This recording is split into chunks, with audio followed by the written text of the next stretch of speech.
We have to look at those incidents, and then that accountability has to be swift and it has to be transparent. We have to send the message, and that is the message that I do stand with you when you are right, but I will part with you when you are wrong. Okay. 2 years ago, Nashville voters created one of the strongest community oversight boards in the country. Would you please explain or help us understand your approach as chief to a community work done by the Community Oversight Board, and other organizations such as NOAA and the mayor has appointed the Police and Policy Commission? Sure. Your thoughts? Yeah, absolutely. I think that the police department cannot operate under a cloak of secrecy. There has to be transparency. And I liken it to the thin blue line. The thin blue line is something that all police officers understand. It's this symbol, right? You've seen it on a flag, the thin blue line, and it denotes honor and integrity and pride for our profession. However, that same thin blue line has been eroded, and others see it, people who don't trust us, see it as symbolic of a line between us versus them. They see it as a line of a cloak of secrecy. They see it as a line of protect at all costs, no matter what, protect the police officer. So I view the oversight board and the commission as a way to bridge that gap and to bring people in so they can, number one, learn. I think it's an educational tool for both sides. So I think for us in law enforcement, we tend to be very law enforcement centric, right? And there's sometimes we get very defensive because I hear people say all the time in law enforcement, people don't understand what it's like to be out there on the streets and to answer those calls and to make split-second decisions. And they're right. But we can educate people. And I think we do that through the commission and we do that through the oversight board. So my hope is that it becomes a two-way street so that we law enforcement can learn how to be better. I would love to listen to people who have an idea with a new perspective, especially a perspective outside of law enforcement. I think that can benefit us. I also think that education can occur from us as well to the oversight boards and to the commission to say, here's why we do this, and perhaps come on ride-alongs with us, go through the Citizen Police Academy, go through the shoot, don't shoot scenarios. So I think there is an opportunity here that I think we can both grow and grow together. Okay. How do you grow relationships, partnerships with those communities? And you mentioned a couple of them earlier, communities where people have little trust in the police department and rather not call the police department. I don't know. How do you build those relationships? How does the police department do that? There's you as chief especially. Sure. So this is the thing that I love to do, and I consider this one of my strengths. I could throw a bunch of buzzwords at you, community policing, community engagement, co-producing policing. There are all these fancy words to basically describe rolling our sleeves up, identifying who is harmed in the community, having spokespeople from those communities sit down with us, just like you and I are sitting here talking right now, and me leaning in and saying, how can we be better? How have you been harmed by the police department? And is there some way that we can be better? The police department has to listen to what these harms are. And whether real or perceived, in some cases, feelings are feelings. And so we have to be sensitive to that. So what we need to do is bring people to the table and find out. A lot of people I hear, they're word salads touting community policing, but they're not actually doing the work. Showing up is doing the work. And also having liaisons with our police department so people know who to call, especially from every particular community, and building bridges with people who don't trust us. The only way to get to trust is to start trusting, and that's a difficult thing to do. And I'm not going to tell you that it will happen overnight because I know it won't. But what happens is when you look at us in uniform, sometimes you see just the uniform and it's easy to hate from far away. But when you lean in and you meet some of these police officers and police officers meet the people that they serve in the community, it's a lot more difficult, to have that blue line or whatever line or that disconnect, because we're people and we all want the same thing.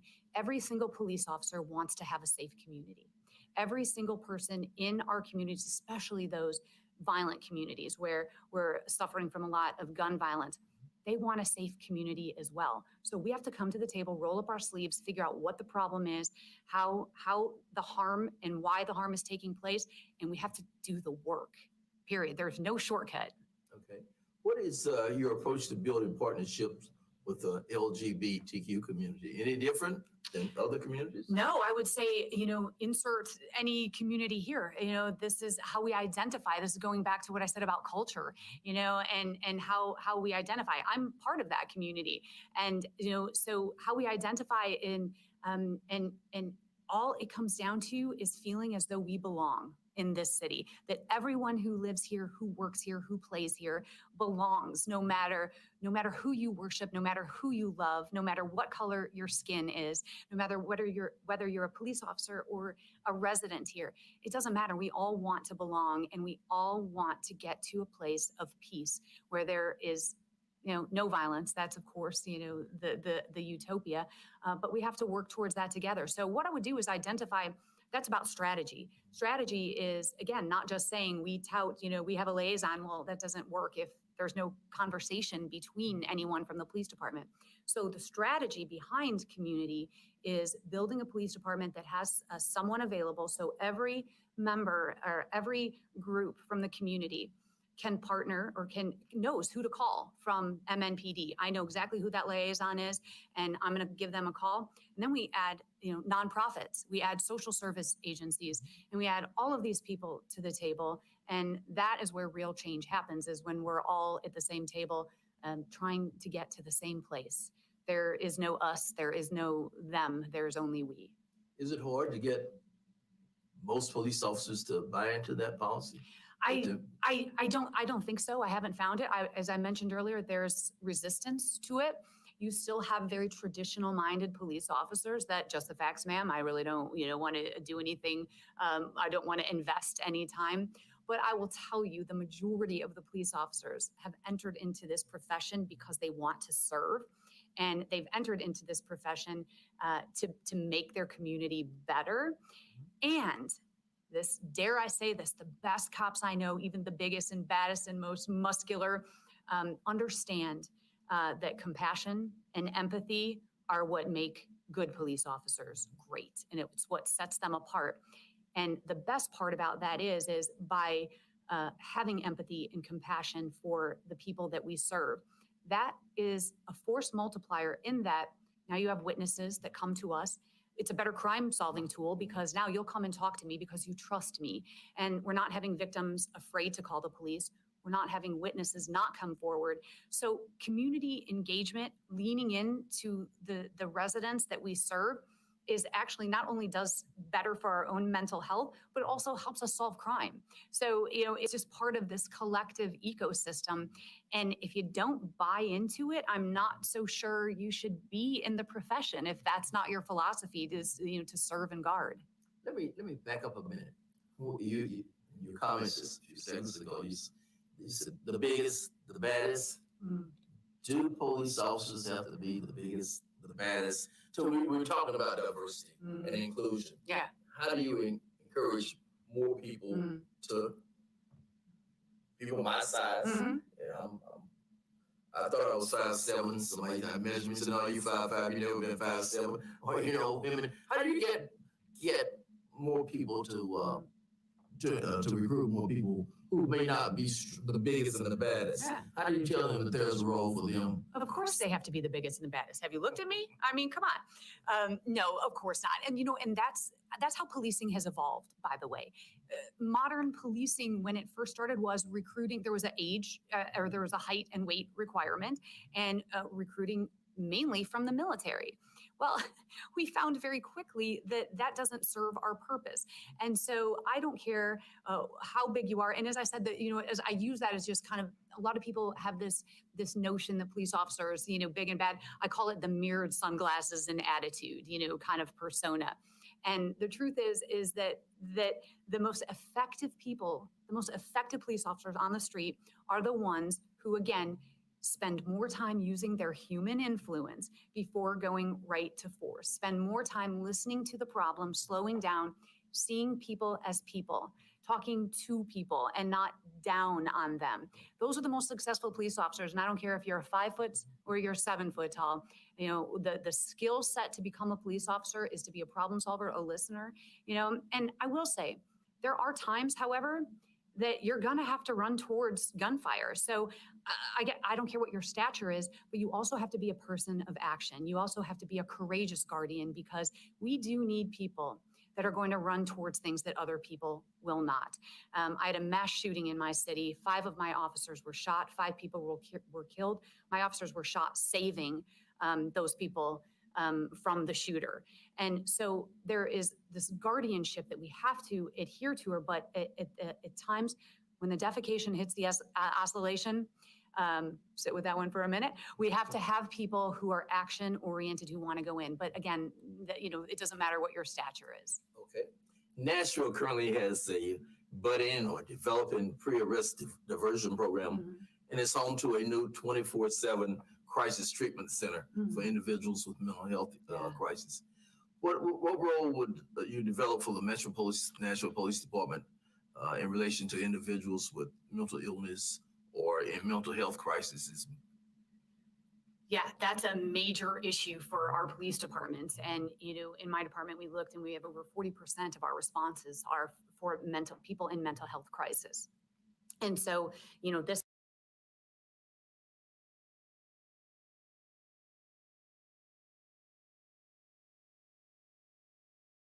people in mental health crisis. And so, you know, this has fallen on the shoulders of law enforcement. And I know that there is a movement right now, defund the police, which is, you know, to let social workers handle mental health crisis. And I do agree that we do need to rely on the subject matter experts. However, every police officer has to be trained in mental health response. And here's why.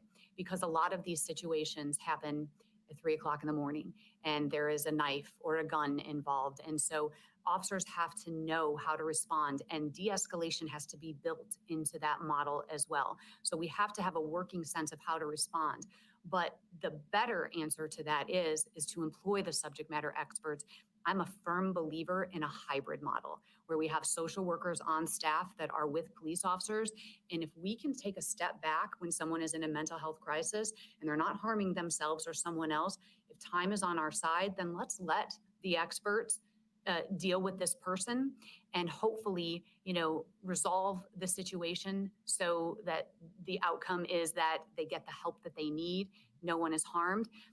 But unfortunately, there are those instances where, you know, we have to be able to act. But I believe that we have to devote resources to our law enforcement agency to help handle this. But I think it's a collective problem that we have to solve together.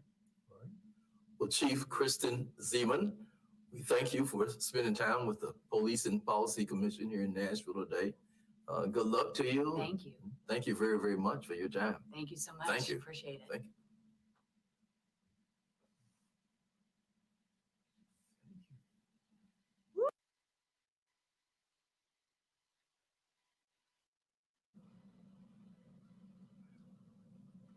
Good morning.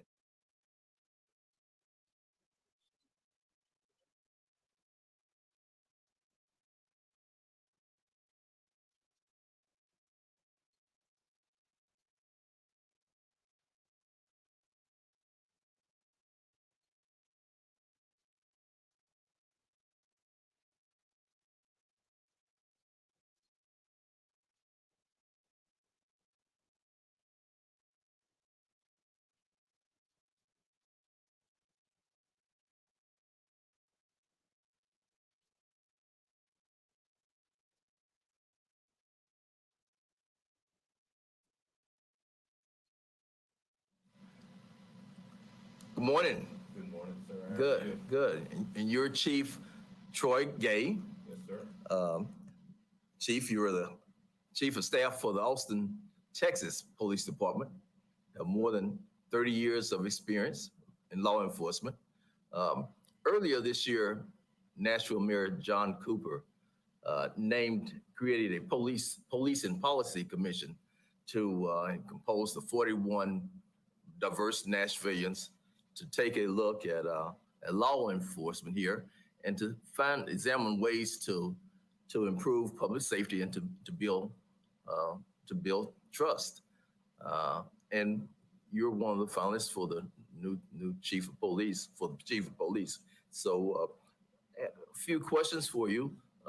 First one is, what aspects of the Metropolitan Nashville Police Department would you seek to change based on the information that you have about the department, what you found out? Well, thanks, Dwight. And first, I want to just thanks for this opportunity to be here. Nashville is a great city. Change is difficult. Change is hard, but it's necessary. I have my whole career, I have been a reformer. I've been a change agent. I've been a collaborator.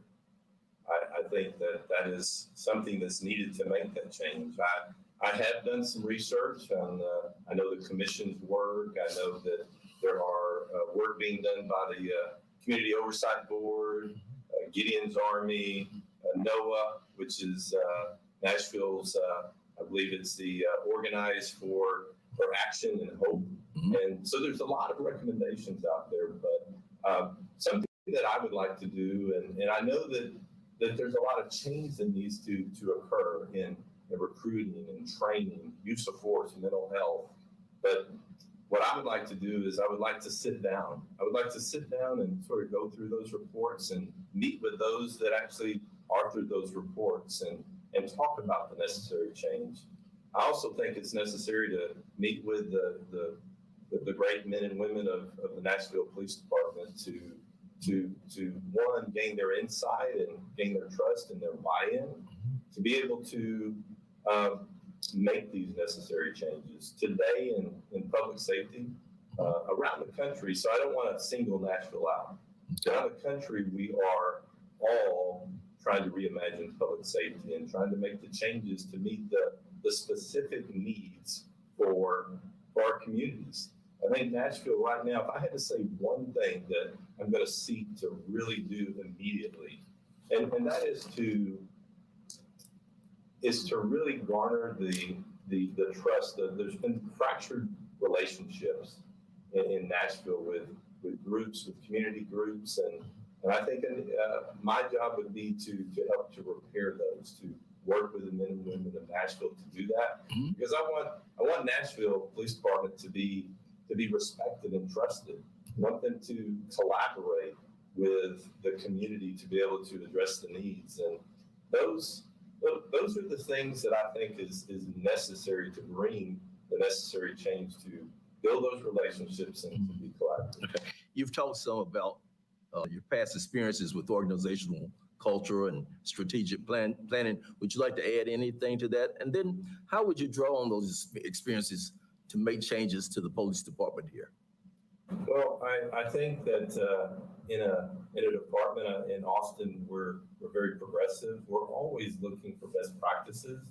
I don't think you need to change just to change, but I think as any department in this country is that policing has changed. 33 years ago, policing is not the same when I started, but I can tell you that it's better than it was 33 years ago. Our officers are better trained, they're better experienced, they have better equipment. And I think that everything from changing uniforms to changing cars to changing policies, I think that's almost everyday activity of a department, and it's an executive of where I'm at today of leading the Austin Police Department. My experience is, I just touched on a few of just some basics, but I'd like to touch on a few. Is one, the Austin Regional Intelligence Center.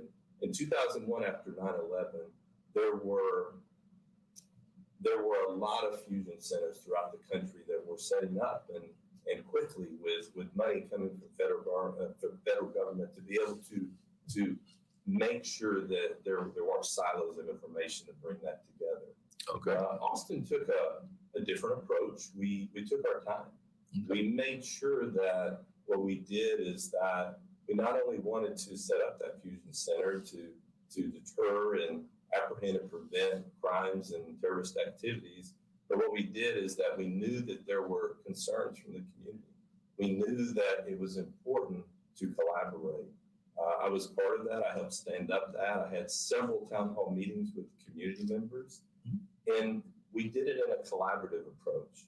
We had to take this to the council, and it was unanimous. Because of the approach and the collaborative approach that we took, it stood up.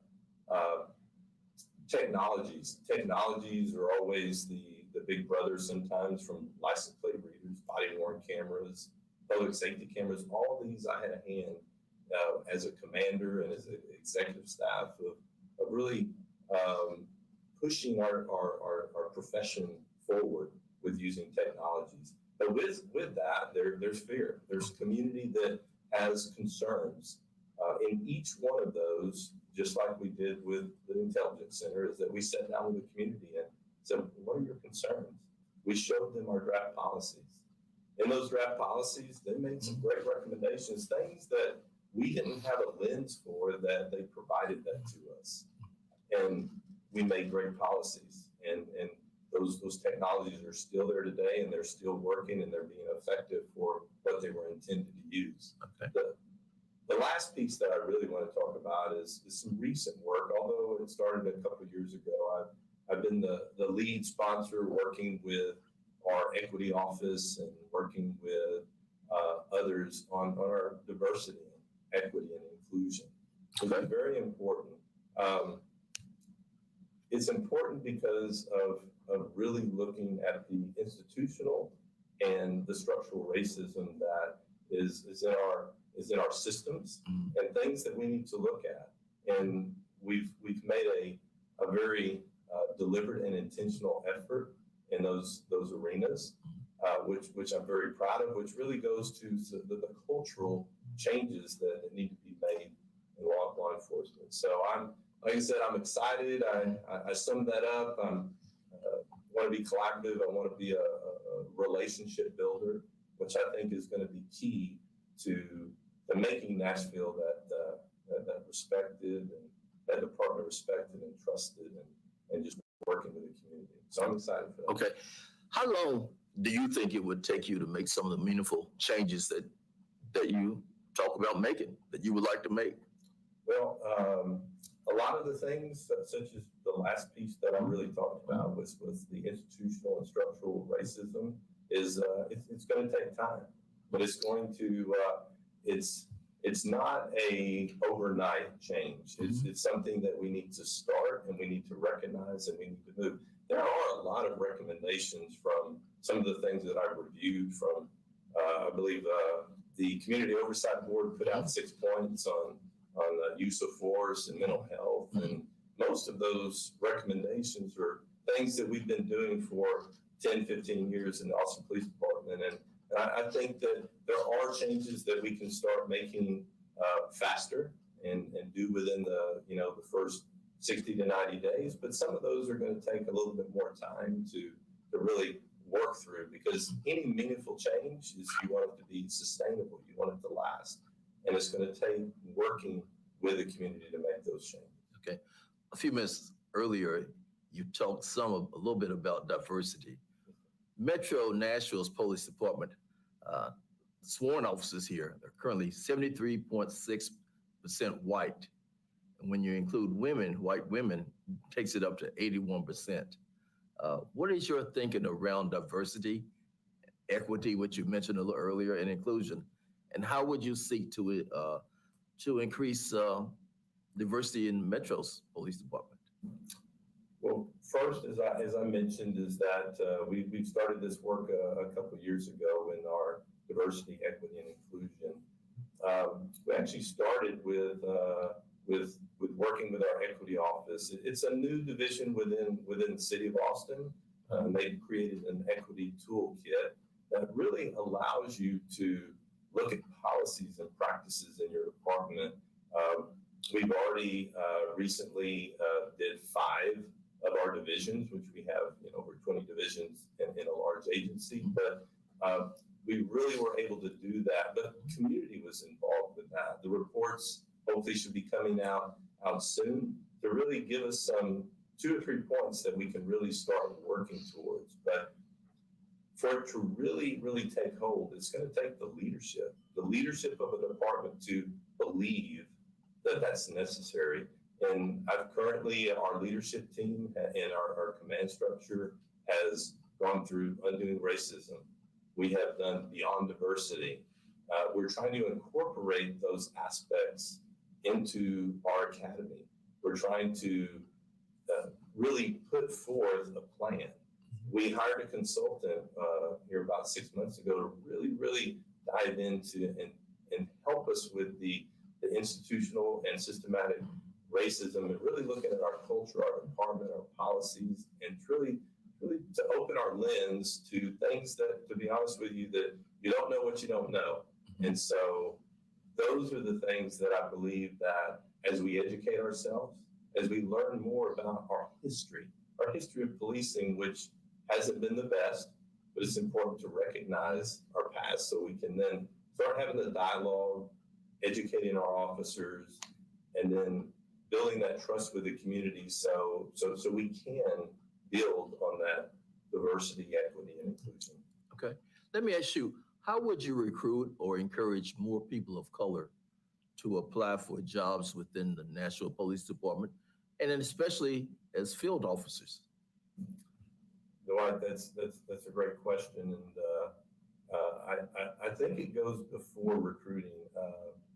Recently, we actually met with, we have a Black Officers Association at Austin, and really talked about and had some meaningful conversations and really transparent, really talked about what are the changes. And believe it or not, recruiting came up, but before that, actually, they started talking about the backgrounds. Is that, what are the barriers? What are the barriers to getting into law enforcement?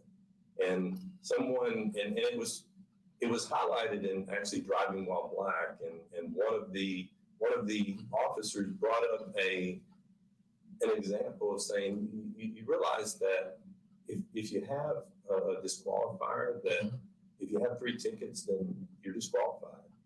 And he brought up the issues. He said, you know that you're more susceptible of being stopped when you're Black. And do you have a barrier that you can remove, that you can get good qualified applicants? Because some of their friends, some of their people that have good character and would be great officers, is that there was just these artificial barriers. I think that what I would want to do is I would want to look at, just like we're doing in Austin, is what are those barriers? What are those barriers that are preventing people from coming in? But when you talk about recruiting, is that you got to market yourself. You got to have a department that is marketing themselves to one, that we're trying to get the right people. We're trying to get the people of service. You know, I think too often you see the videos, recruiting videos, and they represent 5% of the action packed of what the officers do. But that's really not what we're trying to recruit. We're trying to recruit for the other 95%, the officers that need to have the heart of a servant, that needs to have empathy, compassion.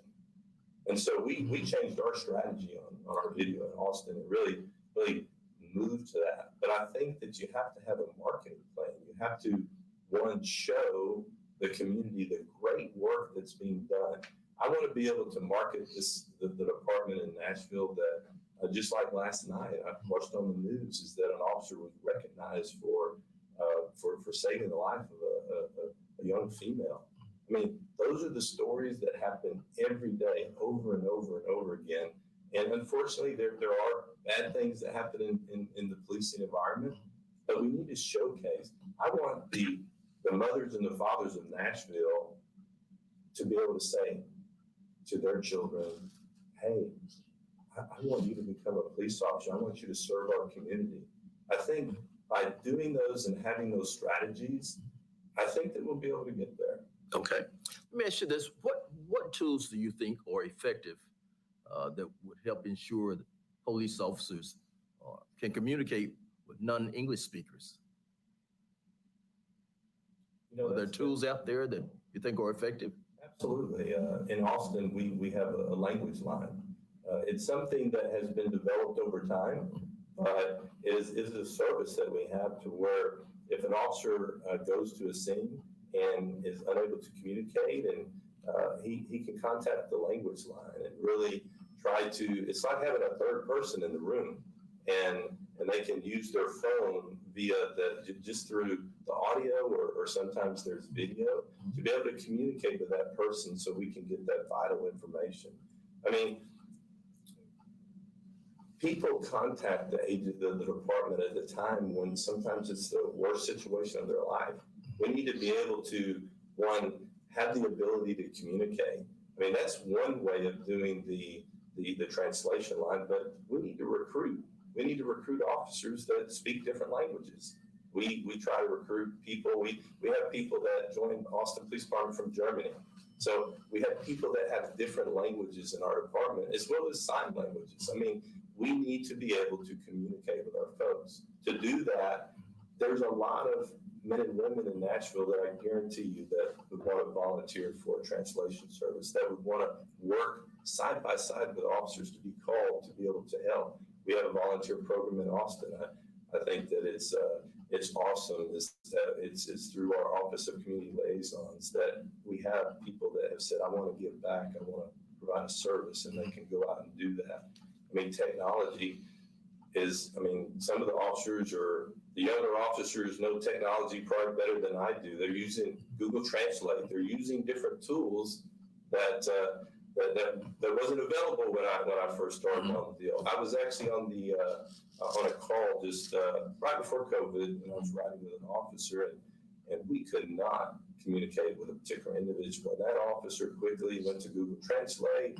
I mean, we were able to, he was lost. We were able to communicate with him and able to get him where he needed to go just by using a different type of technology.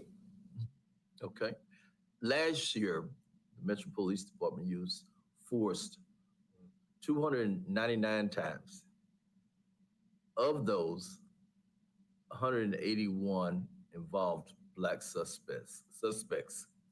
What would be your approach to the use of force as Chief of Police in Nashville?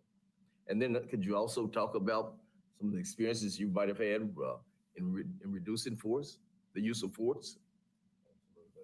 Absolutely. One is that force should never be used unless it's absolutely necessary. It needs to be objectively reasonable. It needs to be, we need to train our officers to make sure that they use de-escalation, and we train them. We give them the tools necessary to communicate. There's a lot of training out there on de-escalation, on procedural justice, on tactical communication. There's a lot of things, but my particular approach is to really ensure that our officers understand that, you know, time, distance, cover, that those things are on your side. Is that take the time necessary to talk to individuals so we don't encounter. 299 is that 10, 299, 2,000 is that we really need to reduce that. When I looked at the number of 60% were African American, we need to look at that. We need to dive and understand what that is and why that is particularly occurring. I think that training is so important.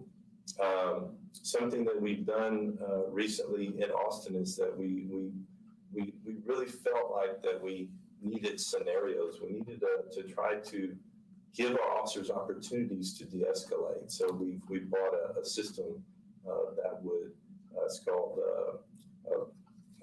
Vitro, which is a virtual training, which allows a view for an officer to go in and they have the same tools that they have to go on every call.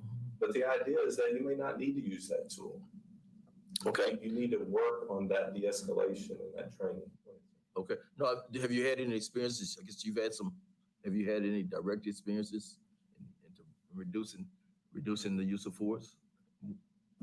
We have looked at our use of force in Austin, and we have done things to better train and to better define.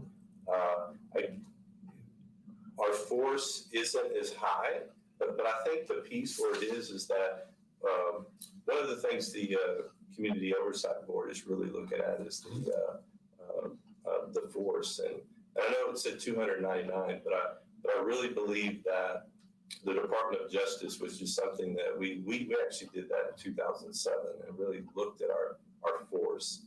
And we really said that we needed to update our definitions, our policies, our training, all the things when it comes to sort of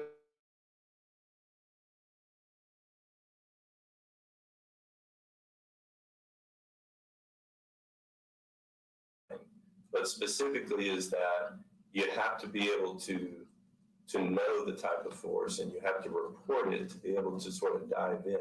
I do think that we have reduced the number of encounters of higher levels of force when it escalates. So I do think that we have been successful at being able to de-escalate to be able to use the lowest level of force possible. Okay.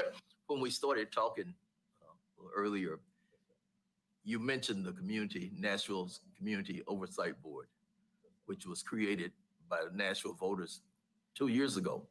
And it's one of the strongest community oversight boards in the country. What would be your approach as chief of police with the Community Oversight Board, the Police and Policy Commission, NOAA? You talked about relationships. Would you like to add on to what you said earlier? Yeah, absolutely. I think it's my relationship would be collaborative. It's relationship building. Oversight has been with the Austin Police Department since 2001, almost 20 years. It has evolved, and I have seen it evolve through the years from a sergeant in 2001 when I was there to just seeing the development of oversight, which I think is key because I think it does need to be independent. It needs to be independent from a department. It needs to be one that is, police officers are given a lot of authority, a lot of power to take people's rights away, to put people in jail. And I think it's appropriate. I think it's necessary to have necessary oversight for the department. I've worked in internal affairs. I've worked directly with and we've made changes in about 2018, but back then the office of oversight was a little bit different, had some different leadership. And I was a lieutenant there, and I worked with them. We had our database, they had their database, and I said, you know what, we need to have one. We need to be transparent. We need to put it all in one place and work to get that accomplished, and it's still there today. The current system that we have today is we have a little bit different. I believe it was voted in by the community here, the oversight. Ours was done through a contract between our association and the city. And I've sat on our negotiations for the city on the city side for the last 2 contracts. And each time the city has increased the role of our oversight. We have an monitor type role. I believe you'll have an investigative model, which I think we're moving to that direction. But it's all about relationships. It's all about collaboration. I mean, I talk daily with our executive director. In my current role running the day-to-day operations is that we continually work through, and I know that she'll be watching this and she's gonna probably say, okay, don't stretch. Mm-hmm. But we don't agree with everything, but we have a good relationship. We work together. We're working on a joint SOP right now to make sure that internal affairs and the Office of Police Oversight can be on the same page so we can work collaboratively to get what we need to do to make sure that we have the proper oversight. So, and then how do you build those relationships or build sustainable partnerships with the Black community, Latinx community? How do you do that? Same way that you would do it with those organizations such as the Community Oversight Board? How do you do that? How do you build relationships with different communities, some of which have little trust in the police department? To be intentional, to be real to be. I may have a police officer uniform each and every day, but behind the badge that I wear, which I'm proud to wear, is it's a human. It's somebody that cares for not only the profession that I've joined, but the service and the obligations that I have for the community. I think that as the men and women of Nashville really look at this and decide who they want, is that I think that I can build those relationships. I've done that in the past. I've done that in Austin my entire career, because you can't get anything done. You can't recruit. You can't make any of these changes if you don't have the relationships. And I believe that my values of integrity, courage, accountability, respect, and my ethical being just to make those right decisions. I think I'm the right man, and I'm excited to be part of this journey. All right. One other question. What role would you develop for the police department in relation to individuals with mental illness or in mental health crisis moving forward? We have a pre-arrest diversion program that we started, but what would when it comes to mental health, mental illness? Specifically I believe we're starting to really look at it as a public health crisis, is that we really need to look at a lot of things differently. We too, in Austin, have had jail diversions to where we have partnered with our mental health providers, our mobile crisis teams, who have always been out there, but we've actually partnered with them to say, you know what, if we have an officer and it's a low-level nonviolent crime, can we call you and you come and take care of the needs of this particular individual? And so we've done that. We've done that as a chief over investigations over the mental health program, is we instituted our jail diversion program. And we were successful. Over 80% of all the contacts that we had is that we were able to divert that. I think that, but we keep looking, we keep trying to figure out what we can do more and more. And right now we're saying, well, we're trying to separate the officer from even having to go to that particular call. And what we're trying to do is that we've trained our 911 call takers on mental health, first aid training, trauma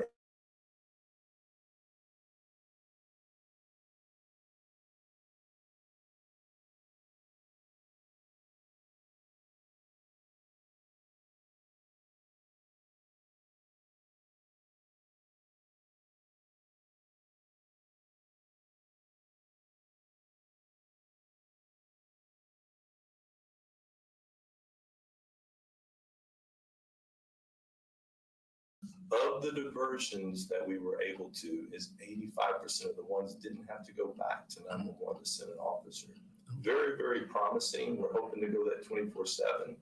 And I know the organization NOAA brought up Cahoots. We've been talking about Cahoots and what they're doing in Eugene, and you know, the return on investment. It may cost a little bit on the front end, but what's it going to save the citizens on the back end? And I believe every community needs to design their own program, design what's best for them. In Austin, we have a great emergency medical services, which they have community health paramedics. Well, we're trying to pair a community health paramedic with a mental health provider. So next year, we can actually start sending those out on some of the additional calls that they identify for mental health. But ultimately, people don't say, I want to have a mental illness. And we owe it to them to provide them the best response and best care. And that's the reimagining piece. That's where we need to think outside the box. Okay. Well, Assistant Chief Troy Gay, thank you very, very much. Chief of Staff for the Austin, Texas Police Department. Thank you, and good luck.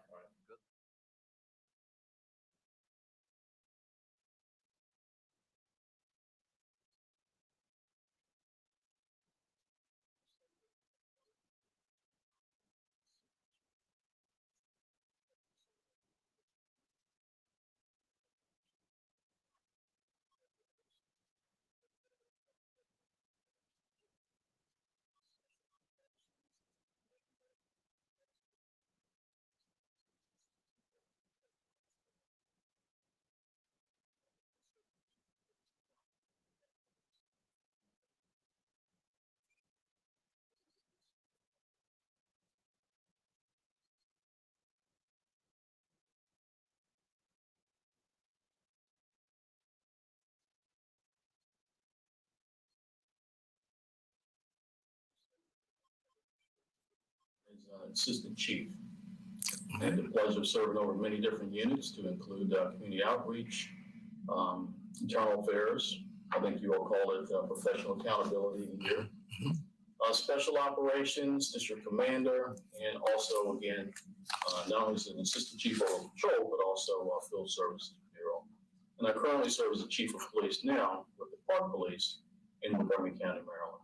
Okay. Earlier this year, Nashville Mayor John Cooper created a policing policy commission composed of 41 diverse Nashville residents. The commission's purpose is to examine law enforcement, to look at ways of improving public safety and to build public trust.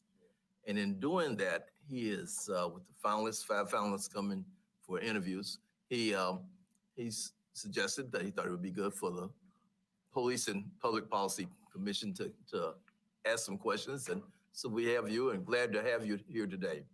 First question is, what aspects of the Metropolitan Nashville Police Department would you change if you were named chief? Well, I truly believe that it's every police chief's job to listen to the community. So my priorities coming in would be what the community's already expressed that they want to see as far as change. They talk about things such as not being afraid of the police. They talk about community engagement. They speak about communication taking place within the agency. They talk about diversity within the agency itself. So those would all certainly be priorities, but also sexual harassment and discrimination. Of course, I've read about that. I know that that's a concern in the agency itself. It certainly concerns me that members within the agency and or those who have retired did not feel comfortable going to those in command, if you will. So we want to make sure we change that perception as well. There are several other things I'd like to certainly discuss, and I want to be respectful of time as well. Okay.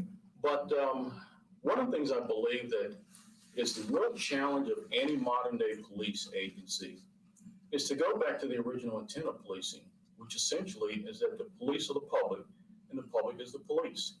Basically, we were never intended to be 2 separate entities, as Sir Robert Peel had laid out when he was actually developing the London Metropolitan Police Department, considered one of the very first, obviously, that we know of as far as a modern police agency. There's also something else he spoke about as well. He talked about police efficiency should be measured not only by the absence of crime, but also the minimization, if you will, of police action. Today, we would think of that as arrests. We would think of that as citations and those actions. Probably what the community is crying out for today is a police department that is really focused on not only procedural justice, but restorative justice. We're human beings. We make mistakes. We're not perfect. And I think the community wants to see us working together to meet the needs of today's challenges that we see. Okay, let me just ask you this. Could you talk about some of your past experiences with organizational cultural change and strategic planning since? Sure, I'd be happy to. Well, with the county police, and then I'll transition quickly to the park police. I grew up in an agency that was not very diverse when I first joined it. By the time I made captain, which is just one step below assistant chief, I became the first or the second African-American captain in the entire history of the agency, at that time, 80 years of age as far as the agency itself. But I did not want to be the only one. So I regularly reached back, helped to inform our hiring practices, our specialty selection practices, and our promotional practices as well to ensure that they were fair, transparent, and also objective. Some of the outcomes, by the time I left the agency, our training academy had seen 54% of the applicants were either women or people of color, which is a far cry from what we used to see in the past and what we saw in the past, which was about 12%. Just as importantly, I made it a point when I could to hire and promote those who were considered minorities. I mentored not only LGBT members, African Americans, Latinos, but before I left, the first African American female captain was promoted, one of my promoted or mentees, and also soon to be promoted as one of my mentees, a executive Hispanic, who is expected to be promoted to captain as well. Now, shifting to the Park Police. Okay, go ahead. Okay. I inherited an agency there that had undergone at least 3 Inspector General audits. Within those audits, they spoke about concerns such as a division within the agency itself. They talked about concerns about ethics violations and several other issues as well. Before I left, I not only reorganized the agency itself as far as the command staff, but also promoted the first African-American female captain, which is an assistant chief for us, and also one of Indian descent, first in the history of the agency itself. In addition to reorganizing the agency for greater efficiency to reach out to our constituents, the public that we serve, we also instituted training specific to leadership, equal opportunity employment, ethics, cultural competency, and so forth. In addition, I met with every single member within the agency to get their buy-in as well. And also, within the last 2 years or so, we've also seen our hiring and diversity increase to include 66% of our recruits over the last 2 years have been either female or minorities. So in wrapping up that particular issue, and out of respect for time, I challenged them to come up with a theme that they felt best represented them, meaning the entire agency at this point. And it was they who came up with the title or theme, Stronger Together. Instead of seeing our differences as something that divides us, it should be something that brings us together to include with the community itself. And in my last performance evaluation, when describing impact in the agency, my boss shared statements such as transformative positive change, commitment to integrity, transparency, equity, set higher standards for professionalism and accountability, culture of inclusivity, true team player. Okay, you talked about diversity and inclusion. Why do you, and I guess you feel that it's important, why so? Why so? Inclusion, diversity, inclusion, and maybe you've seen the Nashville numbers. Sworn officers here are currently 73.6% white men. When you include white women, it's 81%. Why is diversity important to you? Inclusion important to you? And how would you change the figures in the percentages in Nashville? What would you do? Well, first of all, inclusion, diversity, and equity are extremely important in any modern day police agency. Without it, you lose life experiences that can help to inform your policies and your training. You also lose the respect of the community that you're called to serve, especially for those who may feel marginalized within the community, and it increases obviously legitimacy within the eyes of the community itself. There are several things that I would change to ensure that we were a more diverse agency. And I would simply go back to things that I've seen already work, that I've already engaged in. First of all, one has to think about the image of an agency. When I went to the Park Police, one of the things we did when we developed our promotional video is we purposely left scenes such as officers shooting guns or handcuffing people or some other type of action photos, if you will, because for some members of the public, that has a visceral response to it, if you will. And or members such as female may think that, hey, I can't climb a 10-foot wall every single day. The fact of the matter is, that's not what we do every day. What we do on a regular basis is we talk with people. We help solve problems. We help to mediate issues. And that's where the intrinsic value of policing comes from. One of the things we have to do to reach out to the minority community is we have to use the personal touch. We can't expect them to come to us simply filling out an application online. Instead, we have to almost be like college recruiters. Go to them, go to their homes, go to the churches, go to recreation centers. And then those who are reaching out to them should look like them also. When people come into police work or a public safety agency, they want to see people who look like them also. who are doing the job as well. As well, also, we have to think about some of the minimum hiring requirements that we currently list. So, for example, things that could potentially be causing us to lose other individuals, such as the high school diploma or GED requirement, which I certainly agree with. But it also here states 3 years of full-time responsible work experience. Well, for some members who come from certain communities, it's hard to get a job at all, let alone keep 3-4 years, whereas our Army will send people off to fight for our country, and they don't require those same requirements as well. So we really have to maybe rethink things such as that. And then in addition, we have to think about partnerships as well.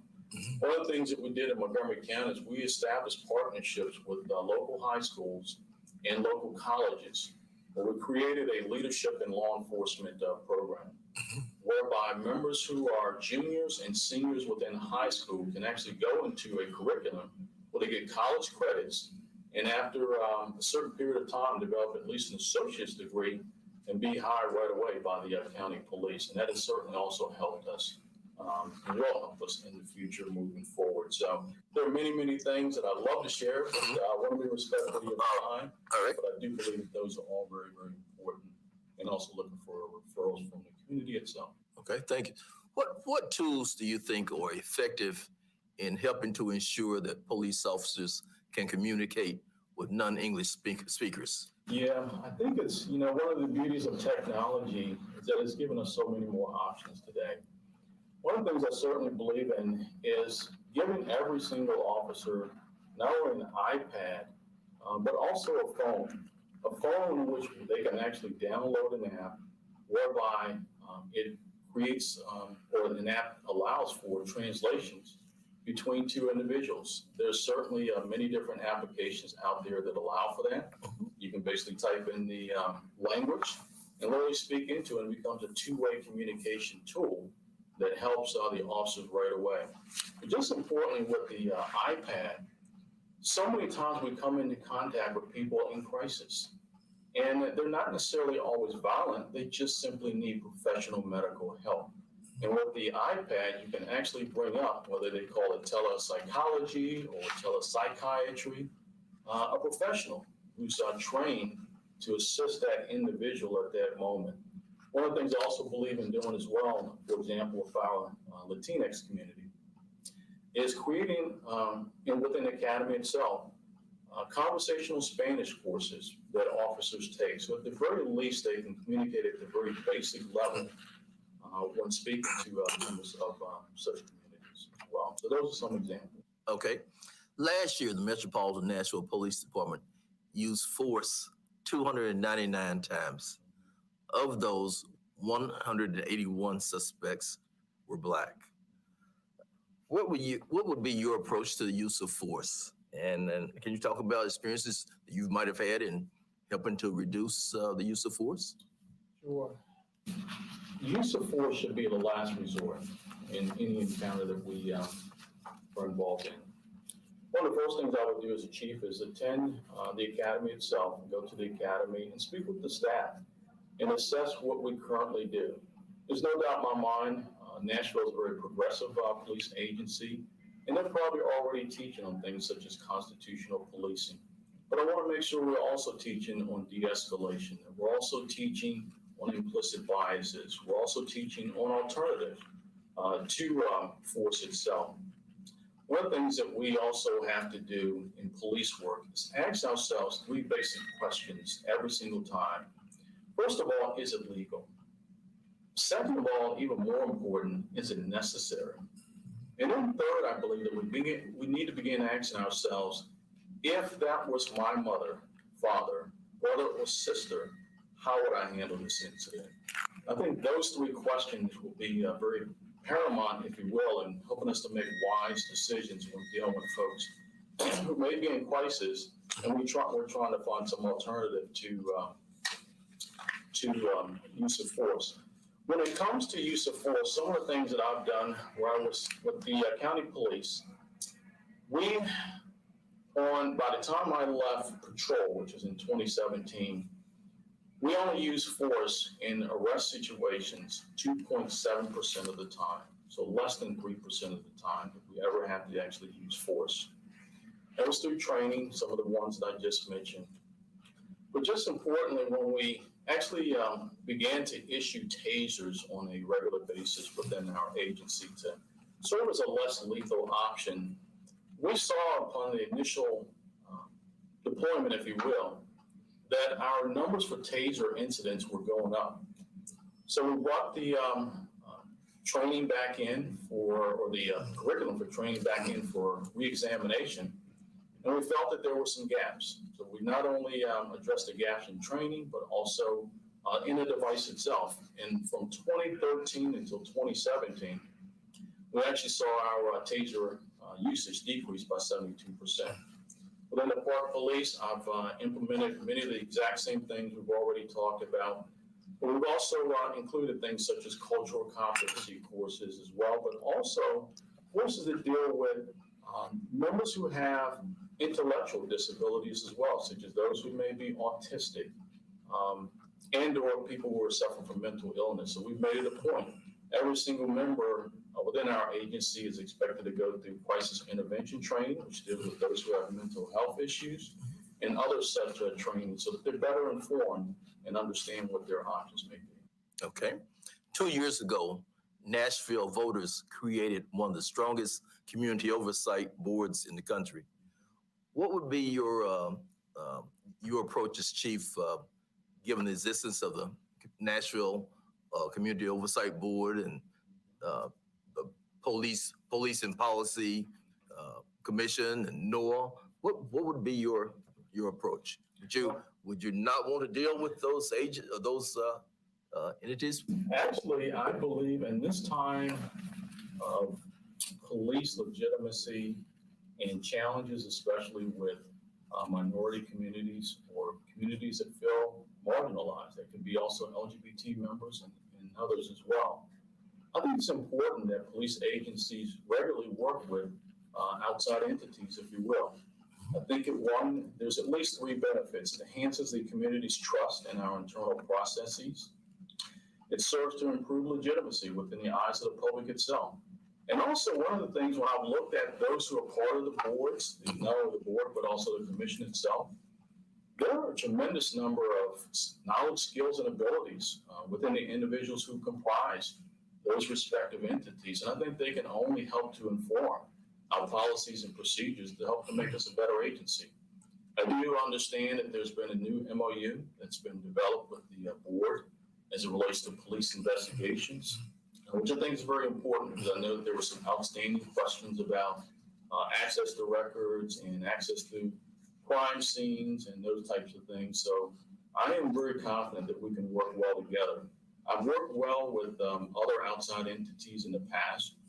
As part of the accounting police, I oversaw the Internal Affairs Division, again, you all call it Office of Professional Accountability, in which I worked with the Department of Justice in an agreement for the last 3 years of a 5-year agreement. It essentially entailed ensuring that our internal affairs process was more efficient, more responsive to the community, less intimidating to the community, and also transparent as well. So we certainly saw success with that. And I've also worked with the Inspector General within the Park Police. So I am not, working with other entities is not a foreign thing to me. And I think when you look at it from a positive standpoint, it can be a benefit to everybody. Okay. So can you add to that, how would you build relationships, sustainable relationships, partnerships with those communities that have little trust in the police department, Black communities, Latinx? Can you talk about that? What would you do? Well, quite frankly, I've been doing it all my life. They're not only with youth, but also with adults as well. With youth, I've been in programs such as, I started out Police Activities League, some call it Police Athletic League. We purposely called it Police Activities League. Why? Because we didn't want it to be just about athletics. We wanted to also talk about things such as life skills and going to college and the importance of education, conflict resolution, so forth and so on. And had tremendous success until the budget crunch came many, many years ago. I've also started, even as a young patrol officer, a summer basketball league in one of our more crime-challenged communities, if you will, so that youth would see the police in a very positive way, especially youth of color. And even today, some of them are still in touch with me. One actually still cuts my hair. He owns his own barbershop today. So that's what it's all about. But also I've been very much involved in restorative justice programs involving youth, whether it's truancy prevention, whether it's addiction services. I've worked with what we call the STEER program within our agency. It's a pre-booking process whereby one doesn't go into the criminal justice system. Instead, it gets diverted for the appropriate help and assistance that they need. This is while I've worked with entities such as the NAACP, ACLU, Anti-Defamation League, and many, many others. Now, when it comes to outreach to those respective communities, it's so very important, one, that we go to them and understand that they have a place at the table as well within their police department. The police department belongs to everybody. One of the things I've always participated in, probably for the last 15 years, is a monthly Chiefs Liaison meeting with members from the African American community and also members from the Latino community, two separate meetings in which we talk about what's important to them. And those discussions have been tremendously helpful in helping us to inform our policies and procedures, but also staying in touch in both times of crisis, but also time of peace, so that genuine relationships are built. And not simply due to some type of crisis that exists. Okay. Chief Fidel McSwain, thank you very, very much. And good luck to you. Thank you very much. Good.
Good morning. Good morning. How are you, Ms. Lewis? All right. Good.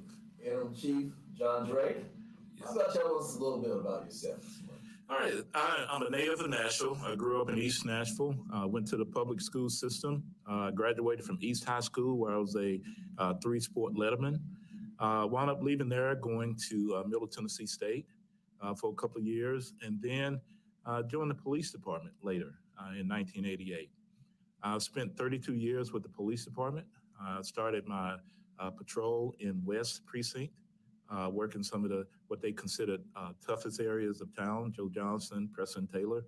I had the benefit of getting to know a lot of people in those neighborhoods. Went from there, worked in the narcotics section, where I did undercover work. Found that while that was a dream of mine to do narcotics work, that it really wasn't my calling, because we had made an arrest of an individual. And when we went in to seize all of his items, we wound up seizing toys and things too that he had for the kids. And I remember one of the narcotics officers saying, "Hey, we'll teach his kids not to be drug dealers." And I remember that's not what I wanted to do. And so when I left the narcotics section, I went to the Police Athletic League. There, I spent the greater part of 15 years actually helping kids, building their relationship, working in some of their environmental factors, having coaches as mentors. Those kids today, some are still playing professional sports. Some are principals in schools, have gone to speak in places, teachers, having positive aspects in the community. From there, I left. I went back to patrol for a little bit, and I decided that I wanted to be a role model for police officers. So I decided to test to be a supervisor, and I made sergeant in 2006, and the rest has been history. From there, I made lieutenant, oversaw patrol division. Then I was one of the first African-American precinct investigative lieutenants, where we investigated everything from petty theft to homicide. Had a lot of success there. In fact, a newspaper article held a year of no violence, or really no deaths in the J.C. Napier area. It came out on Christmas Day on Sunday. From there, I got promoted, went to domestic violence. I was the first male captain ever in domestic violence, and there I made great inroads in that community with some of the things that I started, and still doing today. From there, I went to become the commander of Central Precinct, which is the downtown area. Formed relationships with the business owners, but also had the opportunity to help the displaced population there. It's been good. In fact, it's helped me establish a quality of life team, which I'll talk about a little bit later. From there, I made deputy chief.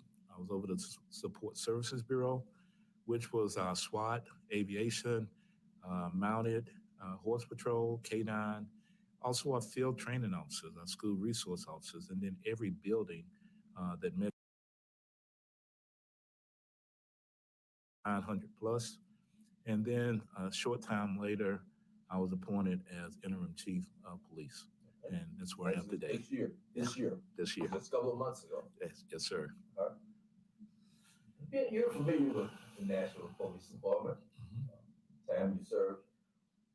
If you're named chief, what aspects of the police department would you change? So what I've done already is made changes is that historically, when I came on, we were a reactive police department, which meant a crime had occurred, a victim or person had been assaulted or harmed. Then we went to a proactive model, which was the intentions were to suppress crime in hotspot areas and neighborhoods. And what happened was it was a wholesale overwhelming of community. It led to over-policing. It led to people being stopped for traffic stops and Terry stops and inconvenience when they didn't have to. So one of the first things I did was start community engagement. I did away with flex teams and made community engagement where officers can actually get out and walk in neighborhoods, get to know people, let people get to know who they are, reinvest in the community and build relationships. But then also look at tutoring kids. How do we impact them at an early stage and to where it can help us later? That's going to help us build diversity as we have these interactions. Another thing that I've done is that I re-centralized a homicide unit. Homicides have gone from a clearance rate of about 86% to 52%, which means 48% of people committing such a heinous crime were either severely delayed being prosecuted or not prosecuted at all. And so I looked at national best practices. I looked at cities like Baltimore and New Orleans and decided that that's what we wanted to do, and we did. Another avenue is interpersonal crimes and violent crime. So interpersonal crimes with domestic violence and youth services, actually, if I'm appointed in the next month, I want to start a interpersonal crimes commander. Now, an interpersonal crimes commander will oversee the domestic violence division, the youth services division, and also the sex crimes division, because all of those intersect. And that way we can have positive relationships, we can investigate crimes more fully, and we can have more victim buy-in. At the same time, we look at juvenile crime, and violent crime is on the rise throughout the country and in this city as well. And so not to victimize neighborhoods, but look at precision policing. Identify people that are creating problems in problem areas and being able to remove them with the thought of that procedural justice, but also social justice. How do we intervene? Because we're not going to arrest our way out of this. That is not going to be how we solve the problem. It's going to be through restorative justice for those that have offended to get help. And then also look at wholesale families. If that individual is arrested, then how do we find his brothers, his sisters, and get them the help they need so they don't go down the same pipeline? Okay. So those already go. Okay. right. Could you talk a little bit about your past experiences with organizational, cultural, and strategic planning? So, And then, how would you draw on those experiences to make changes to our police department? so what I looked at in strategic planning is you look at the long-term plan, the roadmap for where you're headed. And so with that, I looked at our displaced population, for one, as one of the biggest in the country. And so how do we help them? So I looked at the quality of life team, to where we can provide services or connect our displaced population to services through the Salvation Army, through mental health co-op, and et cetera. Also with the Interpersonal Crimes Unit, starting the commander in that area. Having those collaborations is going to help with those crimes. So the strategic plan is long-term is to reduce crime by building these partnerships through through community engagement, through networking, through collaborative efforts with advocates. And so the strategic plan, 5-year plan, is to reduce crime by 5%, but it's done in conjunction with all these other resources. Okay.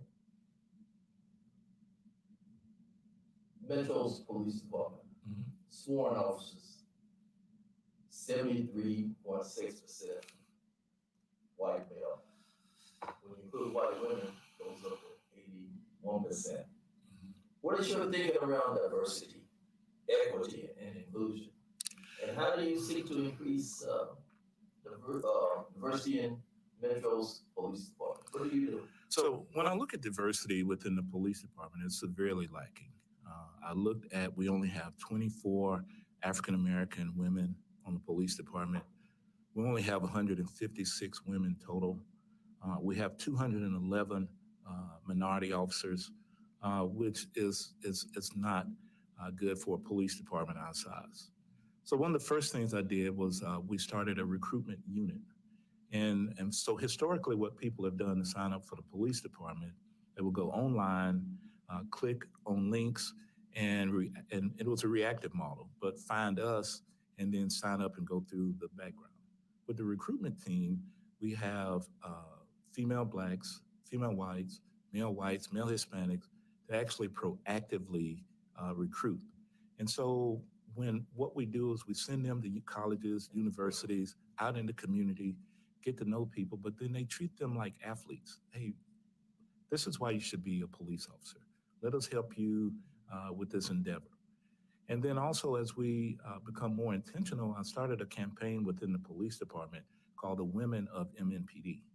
And so we're having Deputy Chief Loki meet with all the women, 20 and 25 at a time, to talk about their worth, their importance, but then more importantly, to talk about how they can talk to their friends, their family members to help recruit as well. At the same time, I've talked to a African-American sergeant who's talking to the African-American members of the police department. And so that endeavor is the same as the Women of Mnpd, but also to network with them and to help show their work, but also how they can recruit in their neighborhoods. And I think it's going to be good moving forward. I think building those relationships in the community through community engagement, reinvesting, letting kids see who we are. We're also going to partner with the Tennessee Titans. The Tennessee Titans have offered to help us recruit more minority officers. And I feel to do that, we have to be intentional. We have to communicate that more. We have to be on social media more about that, which we are. And then we have to get out in the community and engage and then proactively look. Also started a Chief Diversity Officer, which is the first of its kind for our police department. It's at a captain level. And so he oversees the Office of Community Engagement. The Office of Community Engagement are female blacks, male blacks, Hispanics, and then also Kurdish. We have the biggest Kurdish population in the country here, and is second in Nashville behind the Latino population. But having inroads to that community through this engagement initiative is going to be huge. I've also talked to Mr. Muhammad Hassan with the mayor's office and talking about community ambassadors in the Muslim community. Has already had meetings with some of his members and with him. And so the efforts are going to be intentional. We're going to really ramp it up even more to try to have more diversity and inclusion with the police department. And then that transcends through the community as well. When you have a diverse police department and you're out engaging the community and they get to see people that look like them, that, you know, they want to have a rapport with. I know when I go places, people connect with me because of who I am. And so we want people to have that same feeling. If you're Hispanic and you go in a Hispanic neighborhood, I want you to connect, or Kurdish, or Muslim, or African American, or even Caucasian. We want you to have that connection to what we can build. Okay. What tools do you think are effective to ensure that police officers can communicate with non-English speakers? So what we have in the police department is the language line. When officers are out on calls, we pay for this service. They can actually dial the number. All officers are issued cell phones now, and they can have a communication through a translator. But also in the academy, we start with diversity training. We start with implicit bias. We start with a mentorship. And we have officers learn about communities. As a commander, I had conversations after the Ferguson incident under the direction of Mayor Barry at the time with a group of young kids, and they liked it so much that they started a diversity bus tour. So this diversity bus are community stakeholders and police officers that go in different parts of the community, Latino, Kurdish, African American, and have conversations and build those gaps in communication. But then also we have every recruit that comes through, and now every police officer has gone through the Civil Rights Museum to learn about the African American history and the role Nashville played in the Civil Rights Movement. I've also talked to Yvette Long, and a curriculum we're going to bring on board is talking about the history of African Americans. So officers can learn that as well. And we want to expand that to more of Latino, to Kurdish, and to other disciplines, to other communities, so we can have more effective communication. But I think at the grassroots level, community engagement is key. It's getting into those neighborhoods, walking, talking, playing basketball, tutoring, because COVID is ongoing right now. Need to be able to form that relationship to help people be successful, look at their environmental factors. And while we're building those relationships, then we can have more effective communication. We can connect them to services. And I think the sky is going to be the limit as we continue to build on that. Okay. Last year, the Metro Police Department used force 299 times. Mm-hmm. Of those, 181 suspects were Black. Mm-hmm. What would be your approach to the use of force? And if you could talk about your experiences had in reducing force. And you talked earlier about the night a few months ago when you had to use a certain type of force, and you promised yourself that you did not want to have to do that again. Can you talk about force, use of force, and Absolutely. So one of the very first things I did was have a communication with our entire police department. I feel these incidents around the country, some are through a sense of urgency, where officers arrive on the scene, and instead of believing in their training, they escalate the situation. They progress it to a point where they have to use force. And so what I've told them is that we need to pull back that sense of urgency.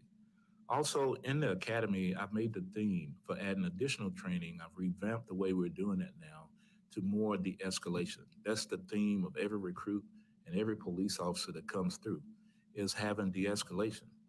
But then also, a prime aspect of community engagement is being out there and getting to know people. And so when we started these community engagement teams, that's exactly what I wanted. I wanted to get away from the warrior mentality to the guardian, to, hey, we are here to help you. We are here for you. We want to have movie night with you. We want to have ice cream day. We want to have field day. We want to tutor you. We want to get to know your family. And all that does is build relationships and helps us in the long run. I even had an officer that had worked the flex teams. That was the proactive policing, going out making traffic stops, stereotypes, and et cetera.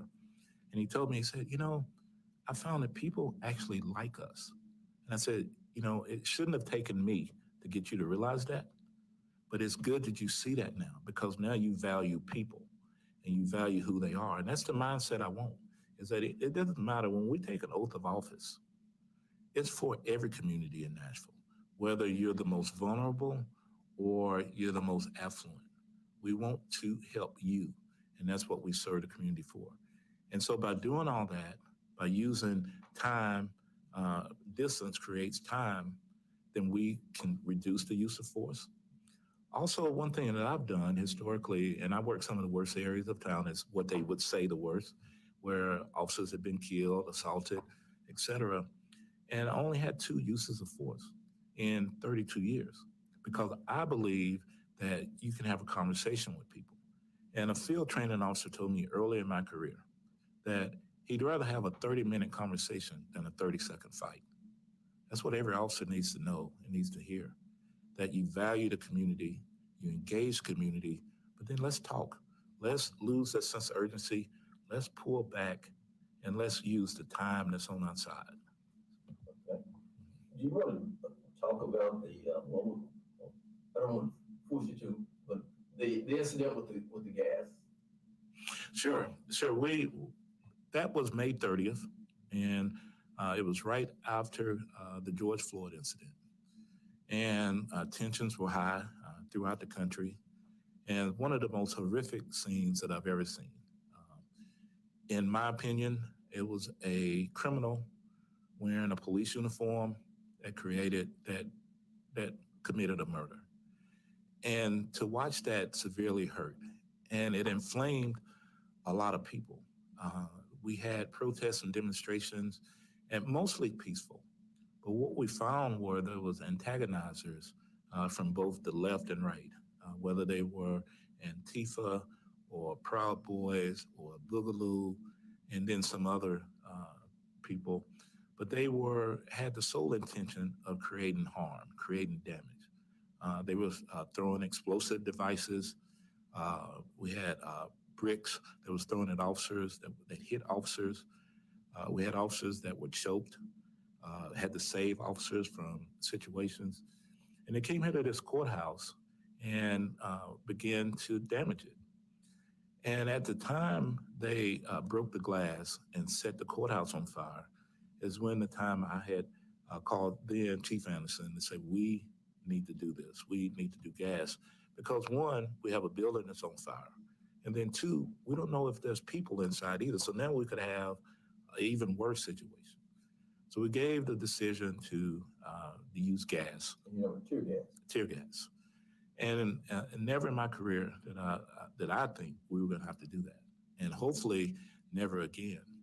And that's one of the main reasons that I want to have community engagement, is that as people get to know us and we get to know them, then there's a vibe in this city right now. You have a situation in Philadelphia, and people are not, rioting here. They're not protesting here because they feel a sense of difference. And I hope that our efforts are playing a part in that. I hope that by engaging the community, being honest and forthright, by me having a relationship, a rapport with the COB, with Gideon's Army, had a conversation with Noah, trying to reach out to all different groups to make our community better. And I think it's helping. Okay, so my next question was going to be, 2 years ago, Nashville voters created one of the strongest community oversight boards in the country.